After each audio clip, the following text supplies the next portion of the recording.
Bonjour à tous et bienvenue, je suis Laetitia et vous écoutez L'Essentiel.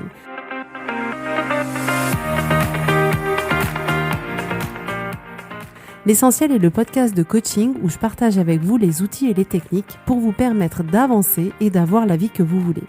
Je souhaite vraiment que ce podcast vous inspire et surtout vous encourage à passer à l'action.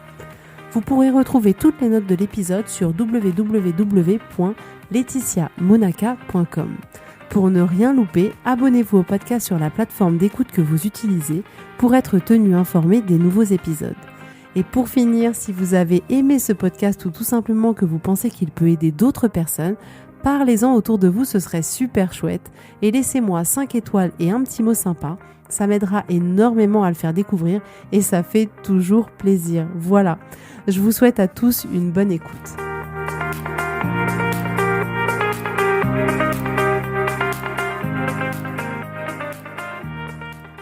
Coucou tout le monde, alors aujourd'hui on va parler ensemble de l'anxiété. L'anxiété, qu'est-ce que c'est ? C'est une émotion, donc en soi ce n'est rien de dramatique, c'est juste une vibration à l'intérieur de notre corps. Et c'est un phénomène qui est complètement normal, présent chez tout le monde, donc vous n'êtes pas un ovni si vous ressentez régulièrement de l'anxiété, je vous rassure. Il y a des études qui montrent qu'en France, il y a à peu près 20% de la population qui souffrirait d'anxiété récurrente. Donc l'anxiété, c'est une émotion, souvent qu'on ressent comme désagréable, et elle correspond à l'attente plus ou moins consciente d'un danger ou d'un problème à venir. Un peu du genre « Mon Dieu, mais qu'est-ce qui va se passer ?» Et par exemple, durant cette période de Covid-19, l'anxiété a touché beaucoup de personnes parmi nous, parmi vous, où effectivement on se dit « Mais mon Dieu, mais qu'est-ce qui va se passer ? Qu'est-ce qu'on va devenir ? Est-ce qu'on va tous être touchés ? Que va devenir notre pays, notre économie ?» Et ça crée du coup énormément d'anxiété. Donc elle se caractérise bien souvent par une accélération des réactions physiques et souvent d'un comportement d'évitement. Donc comme toutes les émotions, l'anxiété, je suis désolée de vous le dire, fait partie de l'expérience humaine. Une de plus, et oui, youpi, donc comment vous dire que cette émotion faisant partie de l'expérience humaine, on ne va pas y échapper. Donc physiquement, qu'est-ce qui se passe à l'intérieur de nous ? Je pense que vous avez déjà constaté que quand on ressent de l'anxiété, c'est inconfortable. On va pas se le cacher. L'anxiété, c'est pas une balade de plaisir, loin de là. Donc physiquement, on va ressentir un peu comme un nœud à l'estomac, une tension physique, des gestes un peu nerveux, des tics même, et aussi un grand affolement intérieur. Vous allez avoir des pensées qui ont tendance à être plutôt dans le catastrophisme concernant le présent et le futur. Donc plus l'anxiété va grandir, plus elle va envahir notre esprit et complètement gêner notre concentration. Alors je vous propose de vous demander, vous, à quoi ressemble l'anxiété pour vous ? Qu'est-ce qui se passe dans votre corps ? À quel niveau ? Et c'est vraiment important de faire ce travail de reconnaissance et d'identification de ce qui se passe en nous, des sensations que l'on a. Comment va réagir notre corps quand il est en présence de cette émotion ? Et vraiment débrancher un peu ce mode pilote automatique et observer ce qui se passe vraiment. C'est vraiment hyper important. Ça paraît pas forcément hyper funky, mais je vous assure que c'est important. Donc, quelle est l'origine de cette émotion ? Les signes de l'anxiété sont des restes de nos ancêtres préhistoriques.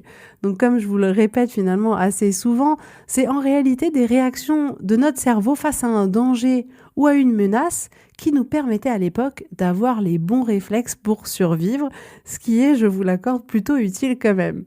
Donc à l'époque, l'anxiété, elle nous servait quand on avait besoin d'être en alerte pour pouvoir réagir rapidement. Maintenant, ce n'est pas quelque chose dont nous avons nécessairement besoin, mais nous avons toujours la même réponse face à cette émotion. Aujourd'hui, lorsqu'on ressent de l'anxiété, ça ne signifie pas qu'on est en danger. Vraiment.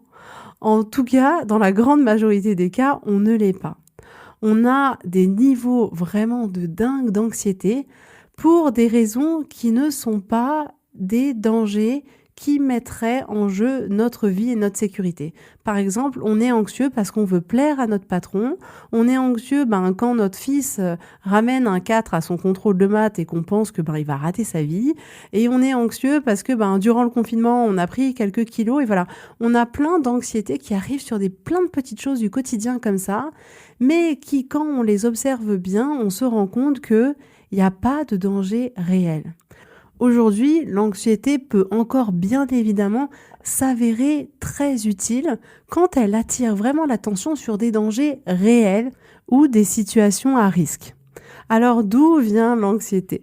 On a un sentiment d'inconfort ou de peur qui est lié à une anticipation excessive d'éventuelles difficultés avant même que le problème ne soit survenu dans la majorité des cas.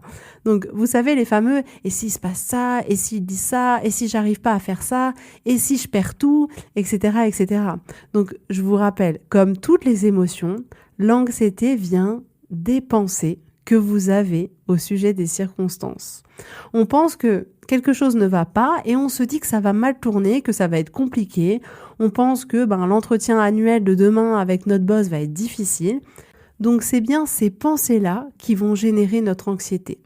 Et ces pensées, clairement, si quelqu'un les pensait autres que nous, il se sentirait aussi anxieux que nous, il n'y a aucun doute. Mais il faut vraiment se souvenir que ces pensées, ce ne sont pas la réalité. Ces pensées, ce n'est pas les faits. Ces pensées, c'est juste un choix que vous avez fait, consciemment ou inconsciemment, au sujet des circonstances. Donc, on va reprendre dans ce cas-là le modèle de Brooke. Donc, je vous rappelle, le modèle de Brooke, c'est un outil que j'utilise avec tous mes clients. Et je vous invite vraiment à réécouter le podcast numéro 1 sur le pouvoir de la pensée si vous êtes nouveau dans ce podcast et dans cette notion-là, ça vous permettra de mieux comprendre. Donc, dans le modèle, l'anxiété, ça va être la ligne des émotions. Donc, par exemple, les circonstances peuvent être rendez-vous, entretien annuel demain à 9h30 avec monsieur Bidule Trucmuche. Et la pensée qu'on aurait au sujet de ces circonstances serait « ça va être dur et si je n'ai pas mon augmentation ?» Et du coup, cette pensée-là va nous générer de l'anxiété. Et quand on est anxieux, qu'est-ce qu'on fait ? Et vous allez ressasser le pire des scénarios, les pires des scénarios. Donc, je prends ça comme action, mais ça pourrait être complètement une autre action. C'est à chacun, on va dire, son action. Et donc, le résultat, c'est que vous allez être déstabilisé à votre entretien et potentiellement rater votre entretien. Ce qui prouve bien votre pensée d'origine qui était « ça va être dur ». Donc, on aurait pu choisir une autre pensée que celle-là qui aurait généré une autre émotion et du coup, à la fin, un autre résultat. Donc, comment réagir face à l'anxiété ? Donc, on a 3 possibilités. Soit on va y résister, soit on va y réagir, soit on va l'éviter. Et ce que la majorité d'entre nous faisons, c'est de lui résister, donc de la combattre. Donc on résiste à notre émotion parce que objectivement on l'aime pas tellement, on la repousse, on la combat. Et en fait, les conséquences que ça va avoir, c'est qu'au contraire, ça va faire augmenter notre anxiété. Donc vraiment pas de bol, cette solution-là, elle n'est pas très utile du tout pour nous. Donc on voit bien que ça ne nous sert pas, au contraire, mais de manière complètement automatique, c'est le comportement qu'on va adopter, mais de manière complètement inconsciente. Donc ça, c'est la première manière de réagir à l'anxiété. L'autre chose que l'on peut faire quand on ressent cette émotion, c'est de l'éviter. On fait comme si elle n'existait pas. On ignore le fait qu'on se sent anxieux. Parce que clairement, on se dit c'est pas très agréable, je vais faire comme si ça n'existait pas. Et en fait, souvent, pour éviter justement cette émotion qui nous est désagréable, on va compenser. Parce que oui, on ne peut pas se détacher aussi facilement d'une émotion. Donc, pour pouvoir finalement la cacher un peu, on va compenser en faisant autre chose qui va nous calmer temporairement. Et je dis bien temporairement. Donc, pour éviter cette émotion, on va manger, on va regarder les réseaux sociaux, on va se plonger dans un film, on va divaguer complètement sur YouTube pendant des heures, on va peut-être aller faire du sport, on va se plonger peut-être dans le travail, même peut-être dans le ménage. Tout est bon pour l'éviter. Mais ça ne fait pas disparaître cette émotion. Ça peut la masquer temporairement, mais c'est tout. Donc, on peut se demander quelle problématique, d'une certaine manière, ça soulève. Il arrive que l'émotion arrive et à ce moment-là, on a des pensées de jugement sur notre émotion. Donc par exemple, on va être anxieux, donc déjà on se sent pas bien, et du coup on va se dire mais pourquoi je suis anxieux, c'est ridicule, et j'en ai marre d'être comme ça, je suis trop nulle. Les autres gèrent bien mieux leur vie, et moi je suis anxieuse comme d'habitude. Et là, boum, double effet qui se coule. Alors déjà, vous vous sentiez pas bien, parce que comme on l'a dit au début, l'anxiété est pas franchement une émotion agréable. Et en plus, avec ces autres pensées, vous allez donner encore plus de place à l'anxiété et ajouter des émotions de déception, de non-amour de soi, etc., etc. Et c'est vraiment pas ça que je veux pour vous. Comme je l'ai déjà évoqué sur l'épisode sur les émotions négatives, plus vous allez lutter contre une émotion, plus ça fera l'effet inverse et plus elle va grandir. L'anxiété en soi, il faut vraiment se rendre compte que c'est complètement inoffensif. C'est notre réaction et notre résistance à l'anxiété qui pose un problème. Et j'insiste parce que c'est vraiment super important dans le sens où on n'a pas besoin de faire disparaître cette émotion parce que c'est pas elle qui est le problème, mais bien notre réaction et notre résistance face à elle qui pose un problème. Donc je trouve que vraiment ça change complètement la donne. On n'a pas besoin de faire disparaître ces émotions négatives, mais on a besoin de changer notre manière de composer avec, notre manière d'y réagir. Donc soyons clairs, on ne va pas faire disparaître l'anxiété comme ça, même si vous l'acceptez, elle reviendra. C'est, comme je vous le disais au départ, notre expérience humaine, et à ce moment-là, je vous encourage vraiment à vous dire « Ok, je note, tu es revenu, la journée ne sera pas facile, mais ça ne va pas m'empêcher d'agir au mieux pour moi. » Donc pour vous aider dans ce chemin-là, avant toute chose, je vous propose de vous accepter tel que vous êtes en ce moment, avec le corps que vous avez, avec l'esprit que vous avez, avec les émotions que vous avez, avant d'envisager de changer. Beaucoup d'entre vous, finalement, pensent qu'en s'acceptant comme il est, avec ce qu'il pense être, avec les défauts, entre guillemets, qu'ils pensent avoir, ils se disent « si je m'accepte comme ça, alors je ne changerai pas ». Mais non. Au contraire, c'est lorsque vous acceptez quelque chose, c'est à ce moment-là que vous avez le pouvoir de changer. C'est parce que vous vous aimez que vous allez changer et non pas parce que vous vous détestez, que vous vous trouvez pas assez bien, que vous êtes finalement votre propre bourreau. Non. C'est parce que vous vous aimez que vous voulez vous faire encore plus de bien. Donc vraiment, acceptez-vous tel que vous êtes avant de changer. Donc l'anxiété, on disait, c'est qu'une émotion inconfortable. Ok, mais bon, comment on la gère ? Donc moi, voilà le processus que je vous conseille. Installez-vous confortablement, détendez-vous et respirez quand vous vous sentez anxieux. En général, en présence de l'anxiété, on fait le contraire. Pour la plupart d'entre nous, on augmente notre tension, on augmente notre anxiété avec tout un tas de pensées qui génèrent encore plus d'anxiété. Et on est vraiment physiquement sur le qui-vive, on est prêt à combattre ou à fuir, on résiste, on réagit et souvent on surréagit. Et on active nos réactions physiques et on se met en situation pour être prêt pour l'éventuel combat. Donc pour gérer l'anxiété, il faut ralentir, vraiment ralentir, se calmer, se mettre à l'aise confortablement installé et respirer. Puis, vous vous connectez à votre émotion, à votre ressenti sans vouloir vous battre, sans vouloir la faire disparaître, simplement en étant présent avec votre émotion. Et vous remarquez que ça va complètement à l'opposé de ce que vous avez l'habitude de faire. Donc la première chose que vous devez faire est de reconnaître votre émotion et de la nommer. C'est une étape hyper importante, vraiment, ne la sous-estimez pas. Le simple fait d'observer les choses change tout. C'est parce qu'on observe les choses qu'elles changent. Donc donnez-vous la permission d'être présent et d'observer cette émotion. Et gardez à l'esprit aussi que, aussi désagréable que soit l'anxiété, c'est juste une émotion et c'est juste une vibration dans votre corps et que c'est complètement inoffensif. Rendez-vous compte que vous êtes vraiment en sécurité. Ensuite, je vous rappelle que vous allez devoir faire un choix. À vous de choisir ce que vous voulez faire. Réagir à votre émotion, y résister, l'éviter, ou alors, le quatrième choix, roulement de tambour, l'accepter activement. Sentez l'inconfort, sentez comme vous vous sentez mal à l'aise en sa présence. Donc sur le papier, je suppose que ma dernière proposition vous paraît pas tellement funky, je sais, mais pourtant, ça changera petit à petit votre ressenti face à cette anxiété. Vous apprendrez à vivre avec, à composer avec pour avoir les résultats que vous voulez. De toute manière, je vais vous dire une chose, ça fait partie du jeu, ça fait partie de notre expérience d'être humain, donc il vaut mieux composer avec. Vous allez petit à petit commencer finalement à changer votre relation que vous avez avec l'anxiété, parce qu'on entretient vraiment une relation avec ces émotions, et elle sera toujours là, mais en la comprenant et en l'acceptant, il sera plus nécessaire d'y réagir, d'y résister ou de l'éviter.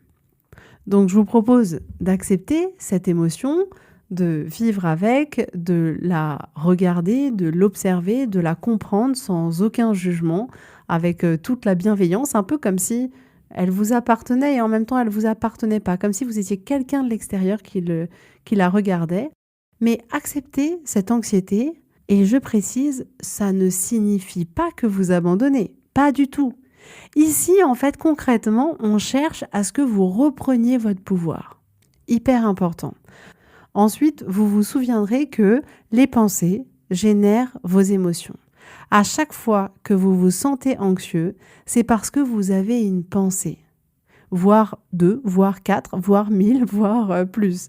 Donc, si l'anxiété est là, il n'y a pas de secret et il n'y a pas de doute, c'est que vous avez eu à ce moment-là une pensée qui a généré cette émotion-là. Alors une fois que l'anxiété arrive, vous allez être tenté, un peu comme d'habitude, de la combattre ou de la fuir.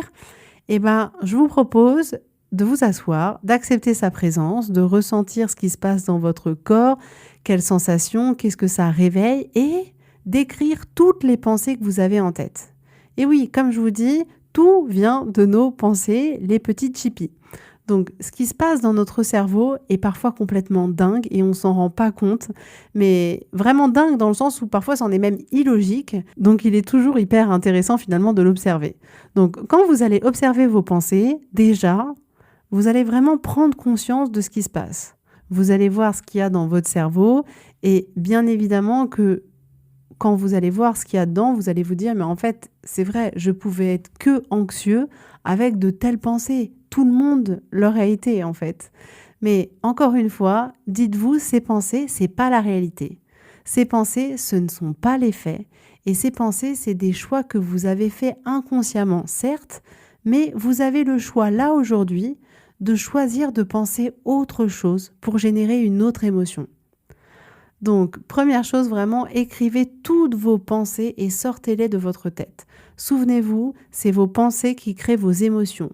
Alors, qu'est-ce qui se passe dans votre cerveau? Observez et notez-le. Contrairement à ce que vous seriez tenté de faire, n'essayez pas de changer. Ne soyez pas contre elles, ça vous ne sera d'aucune utilité. Il suffit vraiment de les regarder, de regarder vos pensées et de les laisser faire et de voir ce qui se passe. Observez ce qui se passe en vous. Qu'est-ce que vous ressentez? À quel endroit? Est-ce que vous sentez quelque chose dans votre poitrine, dans vos épaules, dans votre gorge, dans votre estomac? Et plus vous serez précis et mieux c'est. Et si vous vous permettez de ressentir l'émotion, vous allez petit à petit en devenir propriétaire. Vous allez vous familiariser avec elle, la découvrir, voir ce qu'elle déclenche en vous, ce qu'elle génère, par quoi elle a été déclenchée, par quelle pensée elle a été déclenchée. Et vous allez petit à petit pouvoir faire un peu l'introspection de cette émotion-là.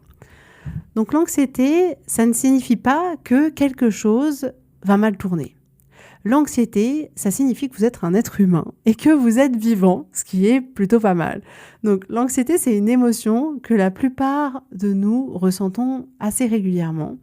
Et rappelez-vous, l'anxiété n'est pas un problème tant que nous n'en faisons pas un problème en lui résistant ou en y réagissant ou en l'évitant. Donc voilà, je vous souhaite bonne chance pour ce travail. Non mais je rigole, mais je sais que c'est pas facile, mais sincèrement, si ça l'était, ça se saurait. Et souvenez-vous que c'est dans la difficulté qu'on devient plus fort. Avec ça, on va être de plus en plus fort, on va être au top, on va être les meilleurs.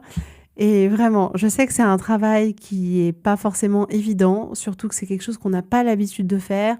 On voit pas notre vie intérieure de cette manière-là, c'est pas quelque chose qu'on nous a appris à faire.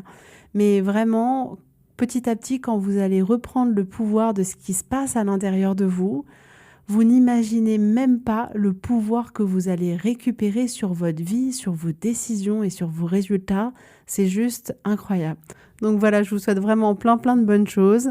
En tout cas, je vous souhaite une très belle journée, une très belle semaine et je vous dis à la semaine prochaine.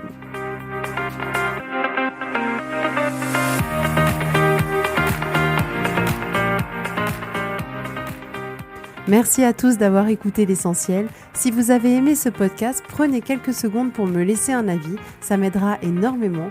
Et pour plus d'informations, rendez-vous sur laetitiamonaca.com.